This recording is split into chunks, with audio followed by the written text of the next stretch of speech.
নাঙ্গলকোটে নিখোঁজের ৫ দিন পর অটোরিকশা চালকের হাত পা ও গলায় বেল্ট বাঁধা অর্ধগলিত লাশ উদ্ধার। কুমিল্লার নাঙ্গলকোটে ১৮ বছর বয়সী মেহেদী হাসান নামে এক অটোরিকশা চালকের হাত পা ও গলায় বেল্ট বাঁধা অর্ধগলিত লাশ উদ্ধার করেছে পুলিশ। বুধবার দুপুরে উপজেলার আদ্রা দক্ষিণ ইউনিয়নের আটিয়াবাড়ি এলাকায় একটি পরিত্যক্ত বাড়ি থেকে তার লাশ উদ্ধার করা হয়। নিহত মেহেদী হাসান উপজেলার হেসাখাল ইউনিয়নের পাটোয়ার গ্রামের মৃত ইব্রাহিমের ছেলে। স্থানীয় সূত্রে জানা যায়, গত শুক্রবার ৭ আগস্ট সকালে জীবিকার তাগিদে অটোরিকশা নিয়ে বাড়ি থেকে বের হন মেহেদী। এরপর তিনি আর বাড়ি ফিরে আসেননি। স্বজনরা বিভিন্ন স্থানে খোঁজাখুঁজি করেও তার কোনো সন্ধান না পেয়ে পরদিন তার মা কুসুম বেগম বাদী হয়ে নাঙ্গলকোট থানায় একটি নিখোঁজ ডায়েরি করেন। পরে বুধবার দুপুরে আটিয়াবাড়ি এলাকার একটি পরিত্যক্ত বাড়ি থেকে দুর্গন্ধ বের হলে স্থানীয় লোকজন সেখানে গিয়ে হাত পা ও গলায় বেল্ট বাঁধা অবস্থায় একটি অর্ধগলিত লাশ দেখতে পান। খবর পেয়ে পুলিশ ঘটনাস্থলে পৌঁছে লাশ উদ্ধার করে। নিহতের মামা শাহ আলম জানান, শুক্রবার থানায় নিখোঁজ ডায়েরি করা হলেও নাঙ্গলকোট থানার ওসি শাহিনুর আলম বলেন, খবর পেয়ে পুলিশ ঘটনাস্থল থেকে লাশ উদ্ধার করেছে। ময়নাতদন্তের জন্য লাশ কুমিল্লা মেডিকেল কলেজ হাসপাতালের মর্গে পাঠানো হয়েছে। এ ঘটনায় পরবর্তী আইনগত ব্যবস্থা প্রক্রিয়াধীন রয়েছে।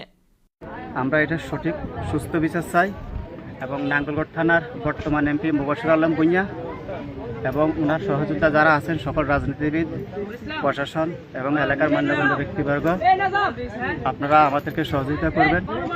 আমরা শুধু মেয়েদের বিচার চাই, আমরা গাড়ি টাড়ি কিছুই চাই না। মেয়েদেরকে কারা এই অবস্থা করছে, আমরা যদি মেয়েদের স্বয়ং সুস্থভাবে যদি লাশটাও পাইতাম, আজকে আমরা নিজের মনকে আমরা বুঝতে পারতাম। কিন্তু আমরা এমন অবস্থা, বাজে অবস্থা আজকে পাওয়া গেছে, আপনারা সবাই দেখছেন।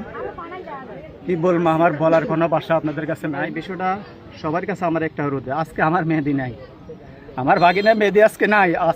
আগামী দিন আপনার ভাগিনা থাকবে না, আপনার ভাই থাকবে না, আপনার বোন থাকবে না। আপনারা প্রত্যেকে যে অবস্থান থেকে আছেন, এই বিষয়টা আমি চাই প্রধানমন্ত্রী পর্যন্ত পৌঁছক। আসামি শনাক্ত করে সঠিক বিচার যেন হয়, আমরা এই দাবি জানাচ্ছি। এবং এমন ঘটনা আরও ঘটছে।